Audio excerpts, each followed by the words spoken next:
ಒಡಿಶಾದ 8 ಕಾಂಗ್ರೆಸ್ನ ಶಾಸಕರು ಖರ್ಗೆ ಮನೆಗೆ ಶಿಫ್ಟ್. ಬೆಂಗಳೂರಿನ ಮಲ್ಲಿಕಾರ್ಜುನ ಖರ್ಗೆ ಮನೆಗೆ ಶಿಫ್ಟ್ ಆಗಿದ್ದಾರೆ ಕಾಂಗ್ರೆಸ್ನ ಶಾಸಕರು.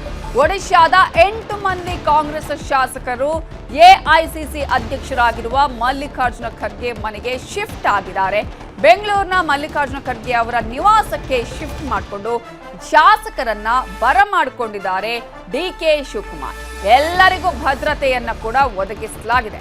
ಏರ್ಪೋರ್ಟ್ ಸಮೀಪವೇ ಒಡಿಶಾ ಶಾಸಕರ ವಾಸ್ತವ್ಯಕ್ಕೆ ವ್ಯವಸ್ಥೆ ಮಾಡಲಾಗಿದ್ದು ಏರ್ಪೋರ್ಟ್ ಬಳಿಯ ಹೋಟೆಲ್ನಲ್ಲಿ ಇರಿಸೋದಕ್ಕೆ ಪ್ಲಾನ್ ಮಾಡಲಾಗಿದೆ. ಮಲ್ಲಿಕಾರ್ಜುನ ಖರ್ಗೆ ಭೇಟಿ ಬಳಿಕ ನಂತರ ಅವರನ್ನ ಹೋಟೆಲ್ಗೆ ಶಿಫ್ಟ್ ಮಾಡಲಾಗುತ್ತೆ. ಏರ್ಪೋರ್ಟ್ ಸಮೀಪವೇ ಒಡಿಶಾ ಶಾಸಕರ ವಾಸ್ತವ್ಯಕ್ಕೂ ಕೂಡ ಈಗಾಗಲೇ ವ್ಯವಸ್ಥೆಯನ್ನ ಮಾಡಲಾಗಿದೆ. ಆಪರೇಷನ್ ಕಮಲದ ಭೀತಿ ಜೊತೆಗೆ ಈಗಾಗಲೇ ಆಪರೇಷನ್ ಕಮಲಕ್ಕೆ ಒಳಗಾಗಬಹುದು ಅನ್ನುವಂತಹ ಆತಂಕ ಕೂಡ ಇದೆ. ಈಗಾಗಲೇ ರಾಜ್ಯಸಭಾ ಚುನಾವಣೆಯ ಹಿನ್ನೆಲೆಯಲ್ಲಿ ಈ ಒಂದು ಕಾಂಗ್ರೆಸ್ನ 8 ಮಂದಿ ಶಾಸಕರುಗಳನ್ನ ಆಲ್ರೆಡಿ ರೆಸಾರ್ಟ್ನಲ್ಲಿ ಇರಿಸಲಾಗಿತ್ತು. ಆದರೆ ಅಲ್ಲೂ ಕೂಡ ಆಪರೇಷನ್ ಕಮಲದ ಒಂದು ಭೀತಿ ಕಾಡ್ತಾ ಇದೆ. ಜೊತೆಗೆ ಆ ರೀತಿಯ ತಯಾರಿಗಳು ಸಿದ್ಧತೆಗಳು ಆಗಿತ್ತು. ಈ ಹಿನ್ನೆಲೆಯಲ್ಲಿ ಇದೀಗ ಮಲ್ಲಿಕಾರ್ಜುನ ಖರ್ಗೆ ಅವರ ನಿವಾಸಕ್ಕೆ ಶಾಸಕರನ್ನ ಕರ್ಕೊಂಡು ಬಂದಿದ್ದಾರೆ ಕೆಪಿಸಿಸಿ ಅಧ್ಯಕ್ಷರಾಗಿರುವ ಡಿಕೆ ಶಿವಕುಮಾರ್.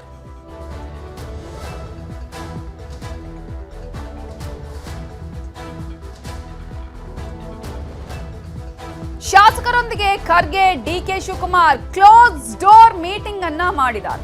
ಆಪರೇಷನ್ ಕಮಲದ ಬಗ್ಗೆ ಮಲ್ಲಿಕಾರ್ಜುನ ಖರ್ಗೆ ಮಾಹಿತಿಯನ್ನ ಪಡಿತಾ ಇದ್ದಾರೆ. ಖಾಲಿ ಚೆಕ್ ತಂದವರು ಯಾರು ಅನ್ನುವ ಪ್ರಶ್ನೆಯನ್ನ ಖರ್ಗೆ ಮಾಡಿದ್ದಾರೆ. ನಿಮ್ಗೂ ಅವರಿಗೆ ಏನ್ ಸಂಬಂಧ ಅಂತ ಕೇಳಿದ್ದಾರೆ ಮಲ್ಲಿಕಾರ್ಜುನ ಖರ್ಗೆ. ಇನ್ನು ಹೋಟೆಲ್ಗೆ ಬರೋದಕ್ಕೆ ಹೇಗೆ ಅವರು ಸಂಪರ್ಕವನ್ನ ಸಾಧಿಸಿದ್ರು, ಏನ್ ಕೇಳಿ ಅವರು ಬಂದ್ರು, ದಿಲೀಪ್ ರಾಯ್ ಕಡೆ ಅವರು ಏನು ಆಮಿಷವನ್ನ ಒಡ್ತಾ ಇದ್ದಾರೆ, ತಮಗೆ ತಮ್ಮ ಕುಟುಂಬಕ್ಕೇನಾದ್ರೂ ಬೆದರಿಕೆಯನ್ನ ಒಡ್ತಾ ಇದ್ದಾರಾ, ಧೈರ್ಯವಾಗಿರಿ, ಯಾವುದೇ ರೀತಿಯ ಆಮಿಷಕ್ಕೂ ಕೂಡ ಒಳಗಾಗಬೇಡಿ, ಪಕ್ಷ ನಿಮ್ಮ ಪರ ನಿಲ್ಲಲಿದೆ ಅಂತ ಒಡಿಶಾ ಶಾಸಕರಿಗೆ ಮಲ್ಲಿಕಾರ್ಜುನ ಖರ್ಗೆ ಈಗ ಸಲಹೆಯನ್ನ ಕೊಟ್ಟಿದ್ದಾರೆ, ಅಭಯವನ್ನ ಕೊಟ್ಟಿದ್ದಾರೆ. ಆಪರೇಷನ್ ಕಮಲದ ಬಗ್ಗೆ ಮಾಹಿತಿಯನ್ನ ಎಐಸಿಸಿ ಅಧ್ಯಕ್ಷರು ಪಡಿತಾ ಇದ್ದಾರೆ. ಯಾಕಂದ್ರೆ ಈ ರೀತಿಯಾಗಿ ಶಾಸಕರುಗಳನ್ನ ಸೆಳೆಯುವಂತಹ ಪ್ರಯತ್ನ ಆಗಿದೆ. 4 ಜನ ಇದ್ರು, ಅದರಲ್ಲಿ ಇಬ್ಬರನ್ನ ಕಾಂಗ್ರೆಸ್ ಕಾರ್ಯಕರ್ತರೇ ಹಿಡಿದಿದ್ದಾರೆ, ಇಬ್ಬರು ಇದೀಗ ಅಲ್ಲಿ ಎಸ್ಕೇಪ್ ಆಗಿದ್ದಾರೆ. ಇದರ ಬಗ್ಗೆ ಕೂಡ ಖಾಲಿ ಚೆಕ್ ಅನ್ನ ತೋರಿಸಿ ಡಿಕೆ ಶಿವಕುಮಾರ್ ಕೂಡ ಮಾತನಾಡಿದ್ರು. We are waiting, watching. They are doing their job as the government. We will wait for the dates. Let us see how they are prepared and what they are doing. I have already spoke in the morning. 4 people have come from Orissa to coach our MLAs. They have come with a blank check.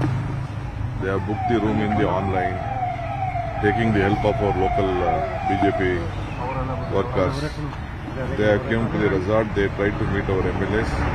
They asked, our MLA refused. They informed us. Immediately our workers have caught them.